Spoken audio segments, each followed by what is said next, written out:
নমস্কার বন্ধুরা, welcome back to live আড্ডা ফুটবল। তো বন্ধুরা, আরও একটা নতুন ভিডিওতে তোমাদের সকলকে স্বাগত জানাই। তো বন্ধুরা, ভিডিওটা শুরু করার আগে তোমাদের কাছে একটাই অনুরোধ, সেটা হচ্ছে যে আমাদের এই চ্যানেলে যারা প্রথমবার তারা কিন্তু অবশ্যই আমাদের এই চ্যানেলটাকে সাবস্ক্রাইব করে পাশে থাকা বেল আইকনটি অল করে রাখবে, যাতে সবার প্রথমে এরকম খেলার আপডেট তোমাদের কাছে পৌঁছে যায়। তো বন্ধুরা, এই ভিডিওতে তোমাদের কাছে মাত্র আমি 100টা লাইকের আশা রাখছি। তো আশা করছি তোমরা প্রত্যেক ভিডিওর মতো এই ভিডিওতে 100টা লাইক কমপ্লিট করে দেবে।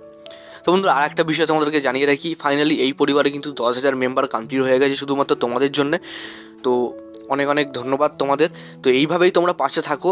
তোমাদের কিন্তু প্রত্যেক দিন আমি এরম ভালো ভালো আপডেট এবং লিক্স খবর সবার প্রথম কিন্তু তোমার সঙ্গে শেয়ার করব, ঠিক আছে? তো তোমরা এরমভাবে আমার সাথে কন্টিনিউ করো, আশা করি তোমাদের আরও ভালো খবর আমি দিতে পারবো ভবিষ্যতে। তো যাই হোক, আজকে মোহনবাগানকে নিয়ে কিছু আপডেট তোমার সঙ্গে শেয়ার করার আছে। শুধু মোহনবাগান না, পার্শ্ববর্তী দুটো ক্লাবও আছে, সেইটা নিয়ে আলোচনা করব।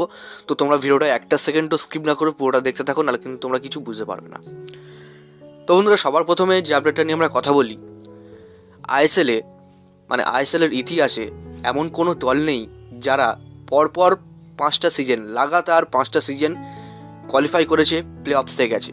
তো এমন কোনো দল নেই যে আইএসএলে এইটা করেছে, শুধুমাত্র মোহনবাগান ছাড়া।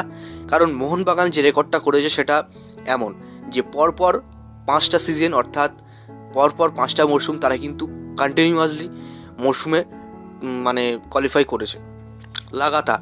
তো এই রেকর্ডটা কিন্তু এখনও পর্যন্ত কোনো আইএসএলের দল ভাঙতে পারেনি। ভবিষ্যতে যদি ভাঙতে পারে, সেটা একমাত্র মোহনবাগানই আবার ভাঙতে পারবে। আশা করছি কোনো দল এই রেকর্ডটা ভাঙতে পারবে না। তো তোমাদের কি মনে হয় মোহনবাগানের এবারের পারফরমেন্স দেখে তোমাদের কি মনে হয়? ট্রফি কি ঘরে আসবে না আসবে না, অবশ্যই কিন্তু কমেন্ট বক্সে জানিয়ে দিও। তো এরপরে যে আপডেটটা দেবো সেটা কিন্তু ট্রান্সফার আপডেট। দেখো, এই মুহূর্তে সবথেকে বড় খবর পাওয়া যাচ্ছে, আমি তোমাদেরকে বলেছিলাম যে মোহনবাগান যদি প্লেয়ার আনে তাহলে কিন্তু অবশ্যই স্কটল্যান্ডের প্লেয়ার আনবে, যেটা কিন্তু স্কটিশ লিগ খেলা প্লেয়ার। সেই সাথেই মোহনবাগানের দেখা দেখি মুম্বাই সিটি ম্যানেজমেন্ট এবং পাঞ্জাব এফসি ম্যানেজমেন্ট, এই দুটো দলের ম্যানেজমেন্টও কিন্তু একই কাজ করছে। তারাও কিন্তু ওই স্কটল্যান্ডের স্কটিশ লিগ থেকে স্কটল্যান্ড প্লেয়ারের উপরে কিন্তু টার্গেট করছে, যেটা কিন্তু মোহনবাগান যেমন টার্গেট করেছে একটা স্কটল্যান্ডের প্লেয়ারের নাম আমি তোমাদেরকে এখন বলছি না, কারণ এখনও কনফার্ম হয়নি, যার কারণে কিন্তু তোমাদেরকে বলছি না। আমি কিছু সোর্স পাই, তবে অবশ্যই কিন্তু তোমাদের সাথে ওটা কিন্তু রিভিল করবো নামটা। দেখো, মোহনবাগানের সাথে সাথে কিন্তু পাঞ্জাব এফসি এবং মুম্বাই সিটি এফসি, এই দুটো ক্লাবও কিন্তু স্কটল্যান্ডের অর্থাৎ স্কটিশ লিগের দিকে বেশি ঝুঁকছে, ওখান থেকে প্লেয়ার তোলার কথা ভাবছে। এমনটাও শোনা যাচ্ছে যে 3টে প্লেয়ার একসাথেই কিন্তু ইন্ডিয়ান সুপার লিগ খেলতে আমরা দেখতে পারবো, বা একসাথেই কিন্তু তারা আসবে, একসাথে তার ডিল কমপ্লিট হবে। এটা সম্ভব না। তো দেখা যাক মুম্বাই সিটি এফসি এবং পাঞ্জাব এফসি মোহনবাগানের থেকে বেটার প্লেয়ার তুলতে পারে নাকি পারে না। আমার তো মনে হয় না পারবে, কারণ এক একটা স্কটিশ লিগ খেলা প্লেয়ারের মার্কেট হলো কিন্তু প্রচুর, ঠিক আছে?